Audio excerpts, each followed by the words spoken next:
अंबेडकर नगर का कटेहरी विधानसभा जहां पर उपचुनाव का इस समय धुंधुई बज चुका है और नामांकन करने बहुजन समाज पार्टी के घोषित प्रत्याशी अमित वर्मा जी आए हैं। उनका मार्गदर्शन कर रहे हैं बहुजन समाज पार्टी के प्रदेश अध्यक्ष विश्वनाथ पाल जी हमारे साथ मौजूद है। जो इस समय प्रदेश में चल रहा है, इस बीच में आप नामांकन करने आए हुए हैं। क्या मानते हैं कि उपचुनाव को देखते हुए सारी चीजें चल रही हैं? मेरा इशारा आप समझ चुके हैं। जी नहीं, उपचुनाव चल रहा है तो उपचुनाव में बहुजन समाज पार्टी चुनाव बहुत मजबूती से लड़ रही है और चुनाव जीत करके आएगी। किन मुद्दों पर आप अपने प्रत्याशी नंबर को एक तो विकास का मुद्दा है कि आज जिस तरीके से अंबेडकर नगर और फैजाबाद जिला एक था, तो अंबेडकर नगर वालों को बड़ा कष्ट झेलना पड़ता था। जब आपके भियाव ब्लॉक के कमरिया घाट के लोग, आवालापुर के लोग एक तारीख के लिए भी अगर फैजाबाद जाते थे तो एक दिन पहले जाना पड़ता था। और इस दर्द को इस प्रदेश के किसी नेता ने नहीं सोचा। अगर किसी ने सोचने का काम किया, मान्य बहन जी ने, और मान्य बहन ने जनपद बनाया। यहाँ पर तमाम इंजीनियरिंग कॉलेज, मेडिकल कॉलेज, रोडों का जाल, जो कुछ यहाँ है मान्य बहन जी ने बनाया है। और यहाँ तक कि जो समाजवादी के लोग हैं, ये तो आपके मेडिकल कॉलेज की तमाम जांच की मशीनों को उठाकर आजमगढ़ लेके चले गए। यहाँ तो कुछ किए नहीं और जो विकास हुआ था वो भी लेके चले गए। और भाजपा की सरकार भी लगभग हमें लगता है कि 7 साल बीत गया है, कोई काम इनका अम्बेडकर नगर में नहीं दिखाई पड़ता है। खाली अब जब चुनाव आया है तो बड़ा बड़ा वादा दिखाई पड़ रहा है कि हम ये करेंगे वो करेंगे। आप तक क्या किया ये पहले बताने का काम करो। आपने कभी आत्ममंथन किया, मूल्यांकन किया कि किस कारण से अंबेडकर नगर की जनता ने आपको नकारा? अंबेडकर नगर की जनता ने नहीं नकारा है। बहुजन समाज पार्टी रूपी एक बीएसपी एक नर्सरी है और इस नर्सरी में बहुजन समाज पार्टी ने हर समाज के लोगों को तैयार करने का काम किया, हर समाज के नेताओं को। अगर राजभर समाज में कोई नेता अंबेडकर नगर से तैयार हुआ है तो माननीय रामचंद्र राजभर जी, उनको बीएसपी ने तैयार किया है। और अगर निषाद समाज में भी कोई नेता इस अंबेडकर नगर में तैयार हुआ तो वो माननीय धर्मराज निषाद जी, उनको भी बहुजन समाज पार्टी ने तैयार किया। और जब से छोड़ के भटक रहे हैं ना, कहीं पर खाता नहीं खुल रहा ना तो जीत रहे हैं। और सब समाज के लोगों की हिस्सेदारी भागीदारी, चाहे ब्राह्मण समाज में रितेश हो, राकेश हो, चाहे जलालपुर से क्षत्रिय समाज के हो, चाहे निषाद समाज के हो, चाहे राजभर समाज के हो, चाहे कुर्मी समाज में भी अगर इतना बड़ा नेता उनको बनने का मौका मिला जो आज के एमपी हैं, तो उनको भी बहुजन समाज पार्टी ने मौका दिया था।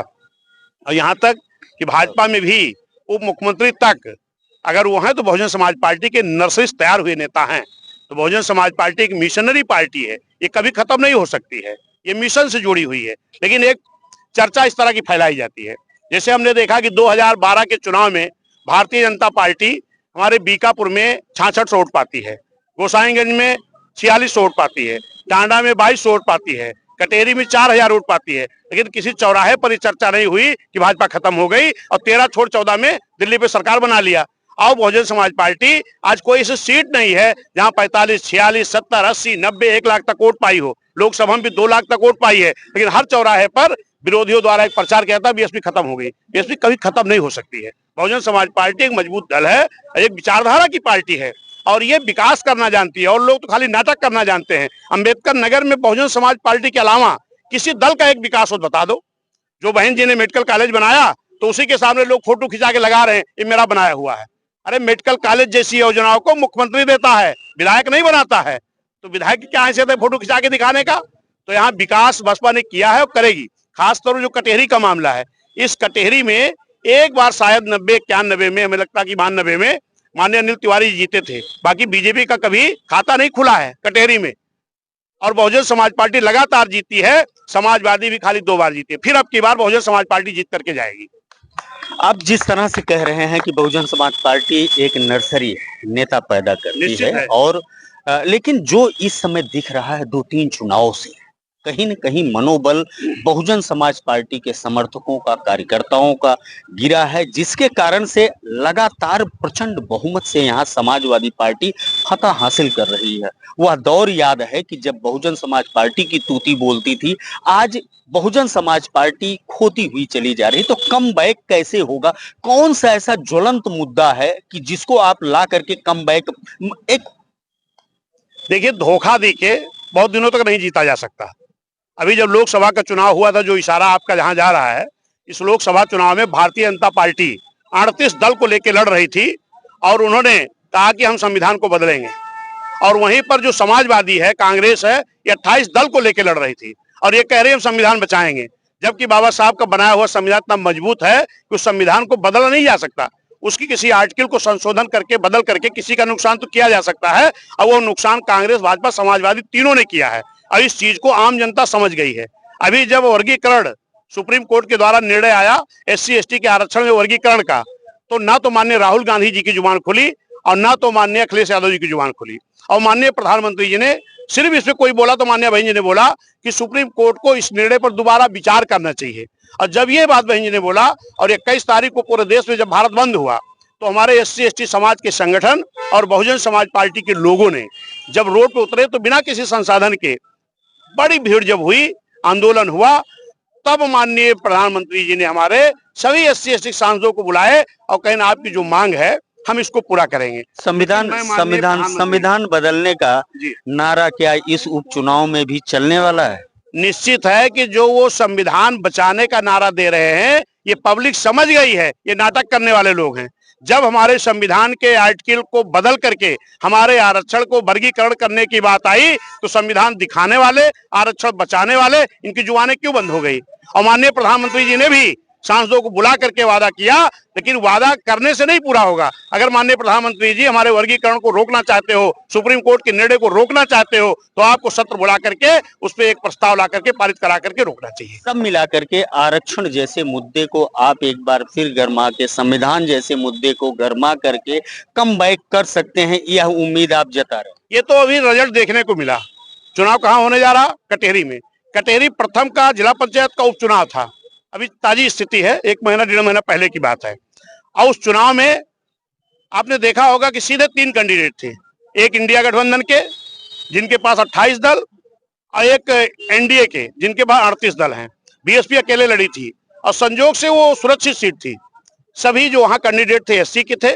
हम लोगों को डर भी था कहीं ऐसा ना हो कि हर दल के कैंडिडेट SC हैं, हमारे SC को कोई सपोर्ट ना करे, भाजपा के SC को अलग से लोग सपोर्ट कर दे, समाजवादियों का। अम्बेडकर नगर में डरने लेकिन वहां की महान जनता ने ये निर्णय सुनाया कि आने वाली कटेहरी की जीत जिला पंचायत उपचुनाव से तय कर दिया।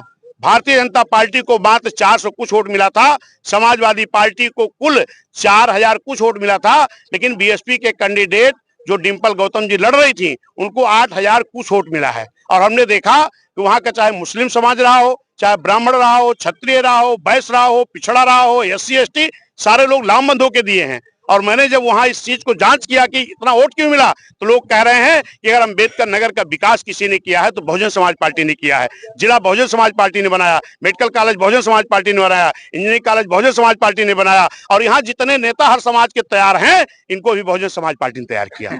विश्वनाथ पाल जी, समाज के लोग विश्वनाथ पाल जी, आप प्रदेश अध्यक्ष हैं, प्रदेश के हर घटनाक्रम का आप मूल्यांकन करते रहते हैं। बहराइच का जिस तरह से घटना हुआ उसको आप किस नजरिए से देखते? देखिए, आज माननीय अखिलेश यादव जी का स्टेटमेंट पेपर में आप देख लीजिएगा, उन्होंने कहा है कि ये घटना भारतीय जनता पार्टी ने कराई है।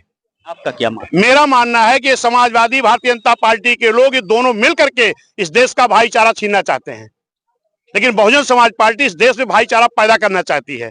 जब तक माननीय बहन जी की सरकार रही है, चाहे 4 महीना, चाहे 6 महीना, चाहे 16 महीना, चाहे 4.5 साल, पौने 5 साल की, एक भी दंगा कहीं नहीं बता सकते हो। प्रदेश सरकार ने जो कार्रवाई किया है आप उससे संतुष्ट हैं? देखिए, उस पर क्या ऐसी नौबत क्यों आए? ये दोनों दल के लोग यही करते हैं, पहले आंसू बहाएंगे फिर आंसू पोंछने पहुंच जाएंगे। अरे भाई, आंसू पोंछने की जरूरत क्यों पड़ी साहब? ये स्थिति क्यों पैदा हुई? क्या बहन जी ने हुकूमत नहीं चलाई थी? बहन जी को हुकूमत में एक भी दंगा नहीं बता सकते हो। समाजवादी में चाहे बरेली का दंगा रहा हो, चाहे मुजफ्फरनगर का दंगा रहा हो, चाहे बरेली का दंगा रहा हो, आवाज भी चाहे बहराइच का दंगा हो, ये एक दूसरे को टिप्पणी करके नहीं होगा। एक कहता है कि मठ है तो मठाधीश है, कौन कहता है? समाजवादी के लोग। और दूसरे क्या कहते हैं? कटोगे तो बटोगे। किसके लिए कह रहे हो कटोगे बटोगे? ये देश आजादी की जब लड़ाई लड़ रहा था तो एक नारा लगता था, हिंदू मुस्लिम सिख ईसाई बौद्ध फारसी भाई भाई, तब देश की आजादी मिली है। अब आज कोई कहता है ये देश मेरे अकेले बाप का है, ये देश किसी के बाप का नहीं है। भारतीय संविधान से देश चलता है और भारतीय संविधान में इस देश में रहने वाले सभी जाति धर्म समाज के लोगों को बराबर का स्थान बाबा साहब देकर के गए हैं और संविधान को देश चलना चाहिए। पाल साहब, आपका उम्मीदवार आपके बगल में निश्चित है, आप इसको कटेहरी विधानसभा के इस महासंग्राम में कहाँ पाते हैं? देखिए, वो बहुजन समाज पार्टी की सीट है और बहुजन समाज पार्टी को हमने पहले ही बताया कि बहुजन समाज पार्टी रूपी एक नर्सरी है जितने भी नेता अम्बेडकर नगर में देखोगे आज, ये सब बहुजन समाज पार्टी रूपी नर्सरी तैयार होके गए हैं। अब आज अगर अपनी बेटी बेटा के, अपने पत्नी के, अपने बच्चों के रसमलाई खाने के चक्कर में अगर लोग भाग रहे हैं, तो फिर बहुजन समाज पार्टी एक युवा नेता अमित वर्मा जी को इसी अम्बेडकर नगर धरती से फिर एक बड़ा नेता तैयार करके आपको देने का काम करेगी।